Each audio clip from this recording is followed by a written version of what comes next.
Air India విమానాలకు కష్టాలు తప్పడం లేదు. ఢిల్లీ నుంచి పూణేకు బయలుదేరిన ఎయిర్ ఇండియా విమానాన్ని పక్షి ఢీకొనడంతో తిరుగు ప్రయాణాన్ని రద్దు చేశారు.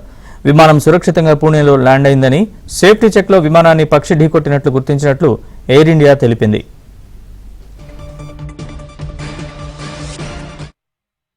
ఇదిలా ఉంటే పలు అంతర్జాతీయ విమాన సర్వీసులతో పాటు దేశంలో నడిచే వివిధ విమాన సర్వీసులను సైతం రద్దు చేస్తున్నట్లు ఎయిర్ ఇండియా ప్రకటించింది.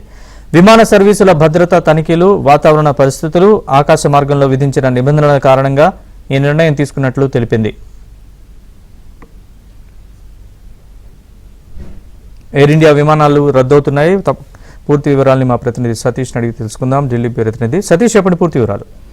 నరేష్, ఎయిర్ ఇండియా విమానాలు వరుస కష్టాలను ఎదుర్కొంటున్నాయి. ఢిల్లీ నుంచి పూణేకు ఈ రోజు ఉదయం బయలుదేరిన ఎయిర్ ఇండియా విమానాన్ని పక్షి ఢీకొట్టడంతో తిరుగు ప్రయాణాన్ని రద్దు చేశారు. విమానం సురక్షితంగా పూణేలో ల్యాండ్ అయిందని అధికారులు చెప్తున్నారు. ఇక సేఫ్టీ చెక్ లో విమానాన్ని పక్షి ఢీకొన్నట్టు గుర్తించామని ఎయిర్ ఇండియా ఒక ప్రకటనలో కూడా వెల్లడించడం జరిగింది. అయితే ఎయిర్ ఇండియా విమానం వెంటనే తిరిగి ఢిల్లీకి వెళ్లాల్సిందని, అయితే పక్షి ఢీకొట్టడంతో రిటర్న్ ఫ్లైట్ ను రద్దు చేశామని ఎయిర్ ఇండియా ప్రయాణికులు తెలిపింది. అదేవిధంగా బోర్డింగ్ సంబంధించిన అంశాలు కావచ్చు, ఇక రీఫండ్ సంబంధించిన అంశాలకు సంబంధించి కూడా పూర్తిగా తాము చెల్లిస్తామనే అంశాన్ని చెప్పడం జరిగింది. ఇక అంతర్జాతీయ సర్వీసులకు సంబంధించిన అంశాన్ని కూడా దాదాపు 4 అంతర్జాతీయ విమానాలతో పాటు 4 దేశీయ విమానాలు సైతం కూడా ఈ రోజు ఎయిర్ ఇండియా రద్దు చేసుకుంది. మరోవైపు ఎయిర్ ఇండియా ఒక కీలక నిర్ణయం కూడా తీసుకుంది. ఇక రాబోయే కొద్ది రోజుల్లో దాదాపు 15% అంతర్జాతీయ సర్వీసులు తగ్గించాలని కూడా నిర్ణయించినట్టు తెలుస్తుంది. ఇక జూన్ 20 నుంచి, అంటే ఈ రోజు నుంచి జూలై ప్రథమార్థం వరకు, అంటే వచ్చే నెలలో వరకు కూడా దాదాపు ఇవి అమల్లో ఉంటుందని కూడా ఎయిర్ ఇండియా స్పష్టం చేసింది. నరేష్,